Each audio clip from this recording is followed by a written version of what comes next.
inning, 10-3. Bases are loaded for Verlander, who waits on a 3-0 pitch. He swings, and it's a high fly ball, deep center field. It is gone! Home run! And a huge bat flip to celebrate. All right, Ben, start the show already.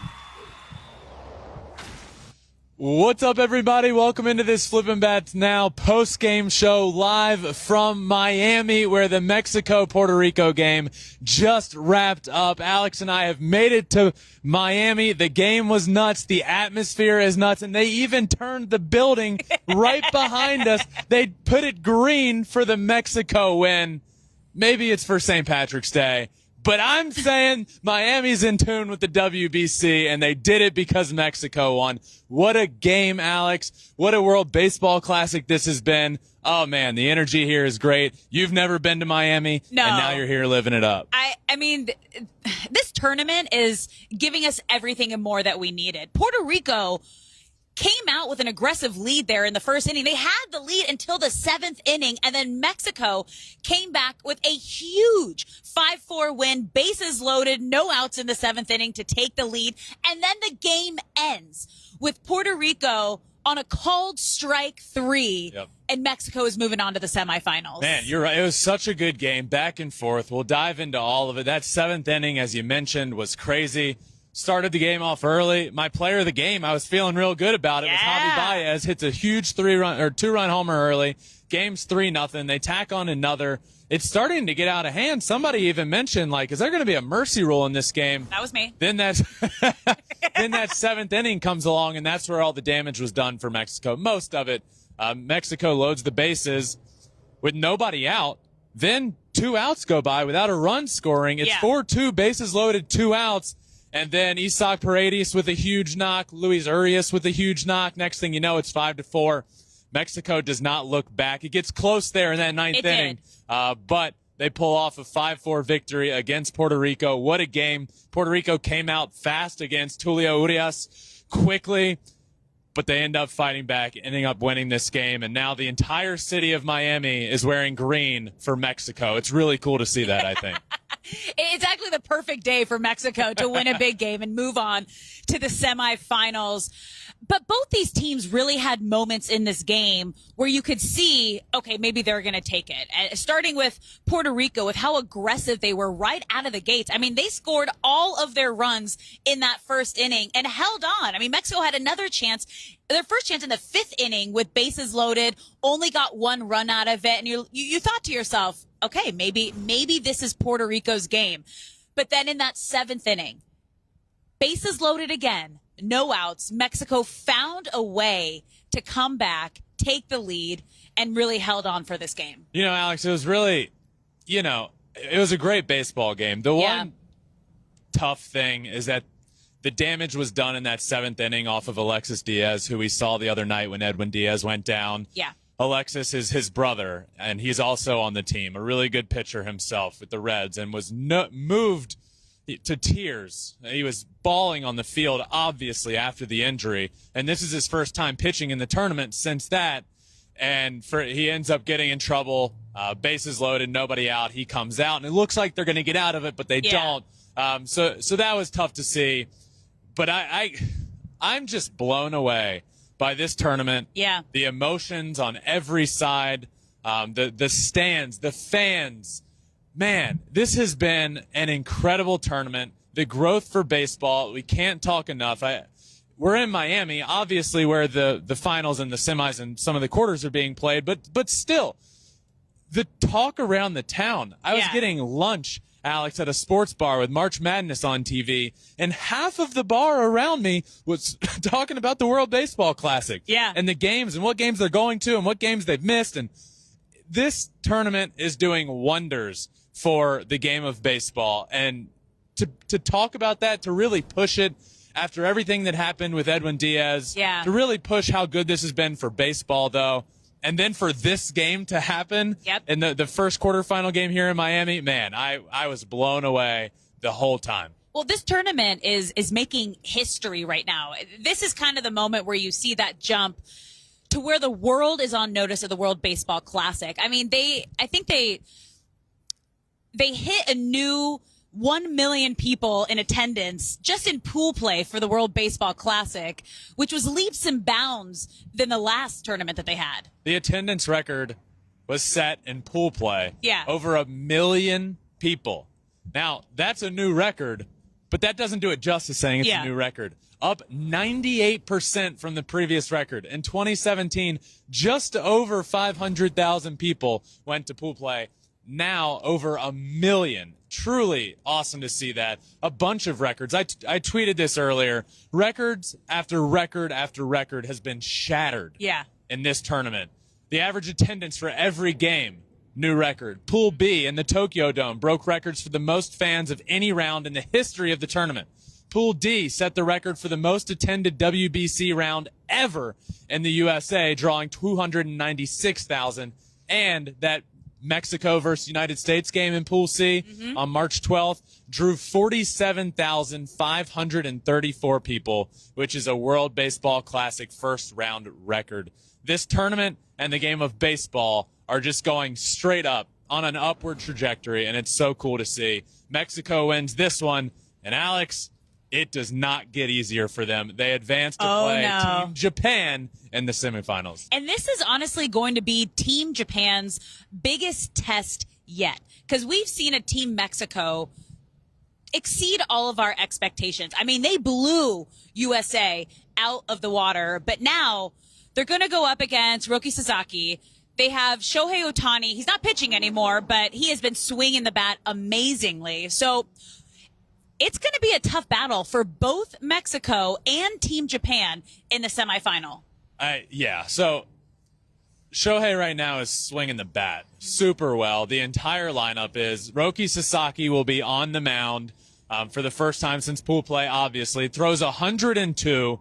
If you haven't watched this guy pitch, probably means you're not waking up at 3 a.m. to watch him. I don't blame you, but you need to tune in to watch him pitch in this game. He's the real deal. We will be seeing him in the United States before too long. It's still a couple of years to go, but we'll be seeing him in the United States. 102 miles an hour this guy throws. He's going up against a really good Team Mexico lineup. Not sure yet who Mexico is going to start on the mound, but their rotation has been one of the most undervalued things in this tournament. Aside from maybe Team Japan, Mexico's pitching has been lights out and one of the better rotations in the game. Team Japan, on the other side of things, in my opinion, they're the most complete team in this entire tournament. Yep. You look at the lineup. 1 through 9, they've been hitting pretty well. You got guys that are able to come off the bench and produce as well. Pitching-wise, Shohei Ohtani, Yu Darvish, names that we know there. Roki Sasaki, even to a degree, names that we've started to know. Other than that, it's Yamamoto, Imanaga, Togo out of the bullpen. I've been blown away by guys out of the bullpen. Team Japan, from top to bottom on their roster, offense, defense, pitching, bullpen, starting pitching, it doesn't matter. They're the most complete team in the tournament right now. Mexico has a tough task ahead. But if they've proven anything, they took down USA pretty easily. Yep. They're playing good baseball. So, man, that's going to be a great matchup. And also remember, Japan played their pool play and their quarterfinal game in Japan. So now they are flying across the world to the United States to now play Mexico. So you have to imagine there's going to be a bit of jet lag. There's going to be just adjusting to the new time and the atmosphere and everything like that. What can we expect from this game, Japan versus Mexico? Well, the first thing you mentioned, it's real. That jet lag, especially coming this way for them, is going to be tricky. Now, let's not pretend that they don't all have lay-down sleep number mattresses probably on their plane. Definitely. They're able to lay down. They're probably able to get their sleep, but it will still be tough to adjust, which is why they have so much time in between their pool play game and their first game here, which is on Monday. Okay. So that does make sense. They gave them a good chunk of time. I know they're already here practicing at fields, getting on their feet here. Getting acclimated. But the tournament was set up in a way to give them the time they need, which is fair in that aspect. But what we can expect here, I think we're going to see a fairly low-scoring matchup, to be honest with you. So it's pitching. It's going to be a full pitching duel. I think so. Roki on the mound is 102 is not easy to hit. Yeah. It is very difficult to see. funny thing about, just something that came to mind here. Okay. It happens pretty much when you're facing anybody in professional baseball, but hitting a baseball is so hard, especially at 102 miles an hour, literally down to the point, Alex, where you are timing your blinking. I would be in the box and legitimately need to time my blinking. Yeah. Now they're going to face 102. Just don't blink. That's probably the answer. Just don't blink at all. I'm so Keep pumped your up eyes for that open game when you get to the see plate. Roki Sasaki pitch for, I don't know this for a fact, but most likely his first time pitching in the United States. Okay. What a game it's going to be. Yeah, that's going to be epic. But let's switch gears and look ahead to the quarterfinal game that's happening here in Miami tomorrow. We have USA taking on Venezuela. And I think for the U.S., the big important announcement is that their ace, Lance Lynn, is going to be taking the mound for Team USA. Yeah, this made me happy. Yeah. I was pumped up about this. That game is tomorrow, 7 o'clock Eastern on Fox, so be ready for that.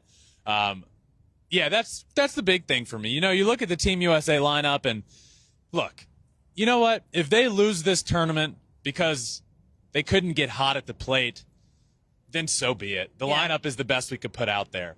But if we lose the tournament because we gave up a bunch of runs, but we're also scoring a bunch, that'd be tough to swallow because the pitching is far behind how good our hitting is. However, from the beginning of this tournament, I said the best pitcher on the starting rotation for this Team USA team is Lance Lynn. I was pumped up when after USA lost to Mexico when we had Lance Lynn out on the mound because I said this is the guy. Yeah. He's going to bring the FU attitude that is much needed for this team.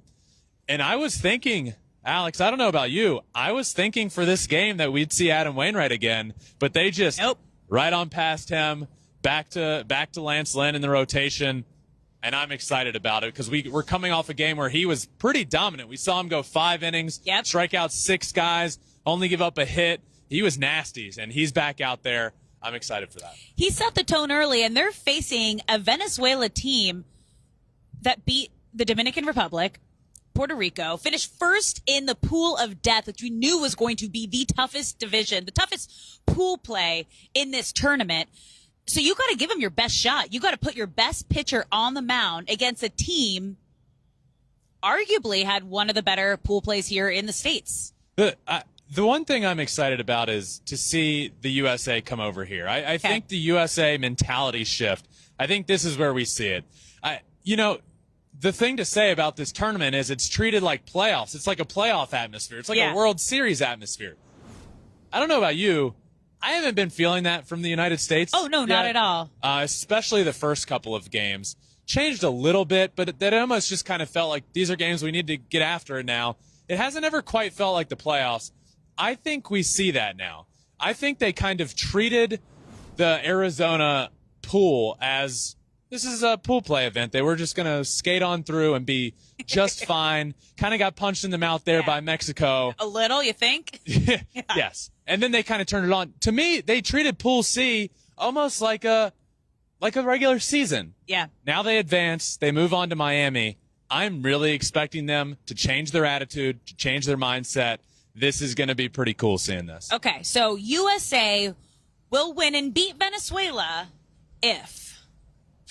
USA will win and beat Venezuela if they can they need to hit. Oh, yeah. And I know that's what the lineup is based on. I believe we have our guy on the mound for this tournament, Lance Lynn.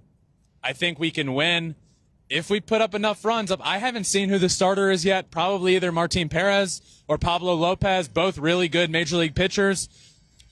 I guess there's a train going by here in Miami. We're doing this live in Miami, so, whatever. It's the bridge behind us going up for the big yachts going by. The big That's what's yachts happening. that have been going by all day long. Team USA beats Venezuela if their lineup does what their lineup does best, and that's put up runs in bunches. And it has to be more than Mike Trout because he put up all the runs in their last game. So you need to have top to bottom of the lineup show up and produce and put runs on the board. Okay, let's switch sides here because Venezuela, also an extremely strong team. They are here for a reason. They finished first in Pool D.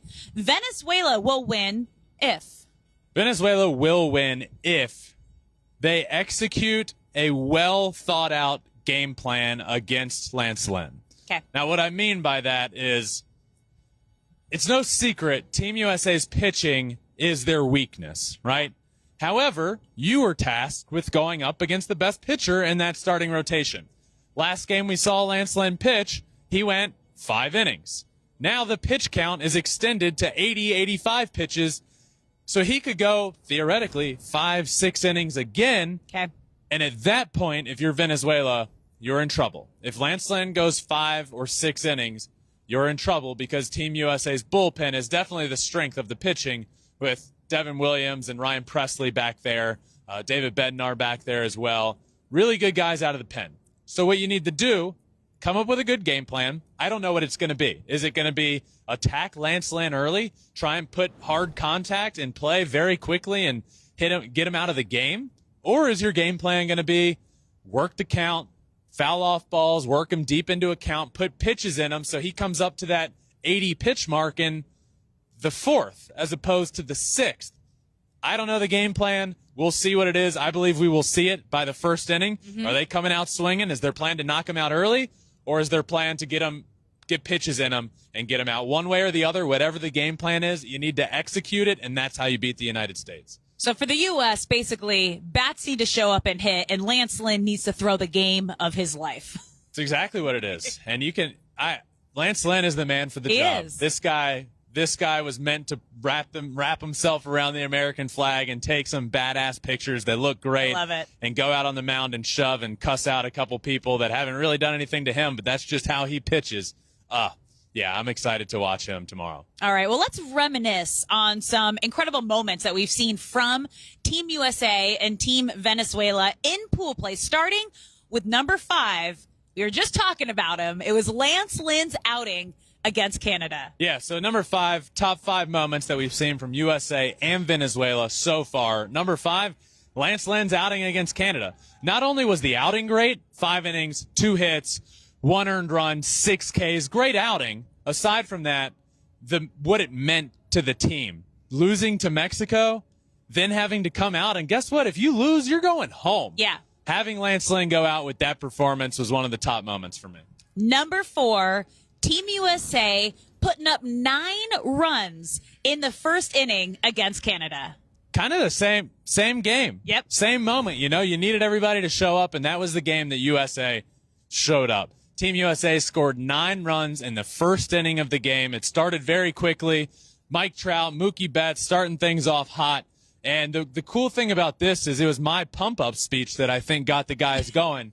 In our pregame show, I finished it off with a big pump-up speech of, pumping these guys up. And from what I heard from everybody is that they had that speech on in the locker room. And they were like, you know what? Ben's right. Ben's right. And they went out there and they scored 9 runs in the 1st inning. Though in my speech, I said I'm expecting a 10 spot in the 1st inning. They did 9. It was close. Close enough. Actually, I said 10 runs within the first 3 innings. They did that. So even more than I thought. They definitely listened. Yeah. And remember, that game came after their embarrassing loss to Team Mexico. So they kind of had that needed revenge motivation attitude. Hopefully we see that same aggression through the rest of the tournament. I sure hope so. Okay, let's move on to number 3, and it's Venezuela's dominance over the Dominican Republic. Venezuela tabbed themselves very early on as a favorite in this tournament because, well, they dominated the actual favorite. The Dominican came into this tournament, the favorite to win, the betting favorite, whatever when you walking down the street, who's going to win? 6 out of 10 people would probably pick the Dominican. Yep. They were the favorite to win this. Venezuela comes out in that very first game and dominates them all around, every facet of the game. They looked great, announced their presence very quickly, and really never looked back from there. Went undefeated in pool play, dominated who they should have dominated, played really well, played tough competition. I can't stress this enough. This is going to be a very tough game for the United States. This is definitely the toughest opponent yet. Yes, it is. All right, number 2, Team Venezuela pranking Escobar with a fake cat. Yeah, I don't know if you know about this one, Alex. Explain this for everybody This at is home. great. So, Eduardo Escobar is petrified of cats. So weird. So, this entire tournament, they have been pranking him by either saying that there's a cat nearby, and they actually ended up getting a fake cat to throw at him at all times and put on his head and bring in actual they have been scaring the crap out of Eduardo Escobar with this fake cat. It has been it's been great to see some of the tweets rolling in. Eduardo Escobar is scared of cats, and Team Venezuela keeps throwing them at him keeps startling him with a stuffed cat in the locker room, scaring him. It's great. What I love about this is just seeing the team camaraderie and seeing how much fun that they're having throughout this entire tournament, which is huge if you want to go far and you want to win this thing. That's what this tournament becomes all about, because is the best team on the field going to win the tournament? Maybe, but what you need to see is camaraderie in the locker room, fun, energy, passion. Yeah. Single elimination once you get to a certain point. You can't afford to lose. Nope. Single elimination, different than we see in the Major League Baseball playoffs. If you have one night that's off, if you come out lacking energy one night, done. You're done. You're out. And Venezuela's bringing the energy every night. All right. And number one top moment from USA Venezuela is Trout's home run and salute. It's incredible. It's great. That's Team USA has a captain. His name is Mike Trout. He's Captain America.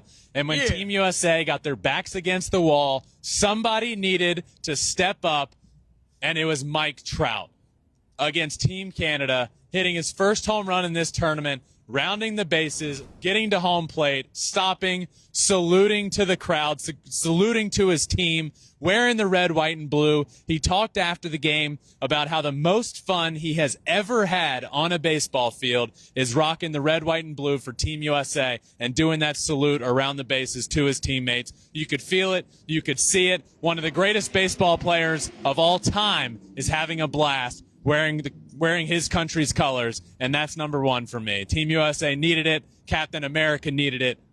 Chef's kiss. It was great. It was crazy. And what I love, too, is that not only Mike Trout, we've heard Mookie Betts and other players on Team USA say that this is the most fun that they've ever had playing baseball. And especially for Mike Trout, and I've said this from the beginning, I believe Team USA will win this entire tournament because Mike Trout has never had an opportunity to legitimately compete for a championship. Yeah. He's only played in 3 playoff games. He's lost all 3. He has his moment right now. He's the Captain America of Team USA. If they want to win tomorrow, he has to show up, have the game of his life, and everyone else has to follow suit. Everyone else has to follow suit. Yeah, we've heard Team USA talk about it. We've seen the players talk about how this is the time of their life playing. And I think it's super important coming off of the Edwin Diaz injury that we'd be remiss if we didn't talk about, which at the end of our last show in L.A. before we flew here, all we knew is that he hurt himself. What was the injury? Well, we got news of what that injury finally was. The Mets tweeted out he underwent imaging that revealed a full-thickness tear of the patellar tendon in his right knee. He will have surgery. He already had that surgery. He had it yesterday. It went well. He's beginning his rehab in 1 week. But more likely than not, it's not 100% he's out for the year, but it's going to be the strong majority of the year, if not the full year. But, Alex, I think this is what ties into your point. These players are having the time of their lives. And what transpired after that injury is something that, I think we could have seen coming. The people saying, well, the World Baseball Classic, man, like, he's getting injured there. He shouldn't be playing there, stuff like that. And the counter argument to that is these players like Mike Trout and Mookie Betts coming out and saying they're having the time of their lives. Or Mike Trout and Mookie Betts, both of them, coming out and saying, well, we're playing baseball. And we would have been playing baseball at spring training. Yep. Injuries could happen. We saw it literally today with Brandon Nimmo of the New York Mets, unfortunately sliding into second base. An awkward slide. Ends up getting hurt at spring training. So baseball is baseball. These guys are having the time of their lives. They're representing their country. Tons of the players are saying, even I saw something with Team Puerto Rico today. They were asked, what's more important to you? Winning a championship in the World Baseball Classic or winning the World Series? And by and large, every single one was saying, I put them right there together. Yeah. They mean equally as much to me. And that speaks volumes about this tournament, what it means already, and its 5th installment. what it's going to mean going forward with the numbers we talked about off the top of the show. This World Baseball Classic has been a blast for us covering it the entire way, for these players, but more importantly for the game of baseball and what this means 3 years from now in the next tournament, or 10 years or 20 years. This will be the tournament we look back on and say, man, this was the one that really kickstarted this and announced itself as one of the greatest global sports tournaments in the entire world. And kudos to these players for stepping up and saying what a blast they're having. It's really cool. I love it. And it's exactly what should be said. Freak accidents can happen at any time. Whether you're playing a game in spring training or in the World Baseball Classic, in the weight room, walking in the dugout.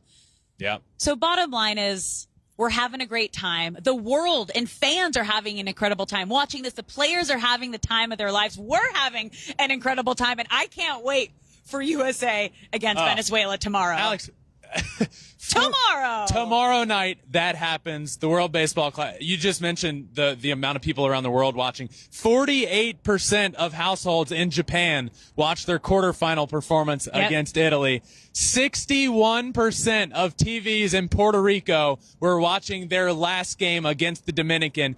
Those are Super Bowl numbers. Yep. These games are other countries' Super Bowls. That's what this tournament means. That's what it means to the players and the fans. And we're along the ride. We're now here in Miami. We're going to be going to games here soon. The semis and the finals will be on hand. I'm having a blast. And not to mention, this is Alex's first experience in Miami. And let me tell you, Alex is acting like she's in Miami for the first time. What do you mean? I was born for Miami. You were? I can't believe you've never been here. Thriving in Miami. No, it wasn't a bad thing. Miami's great. And you're thriving in Miami. Thank you, Miami. I love you.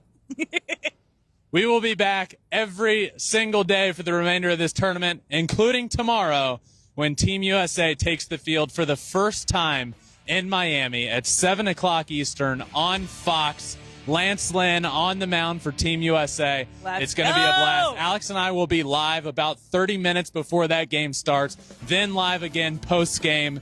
But for this live show, for Flippin Bats Now post-game after the Mexico-Puerto Rico thriller, what a game. Thank you all for listening. Alex and I are going to continue thriving in Miami. Until tomorrow, enjoy the night. Peace.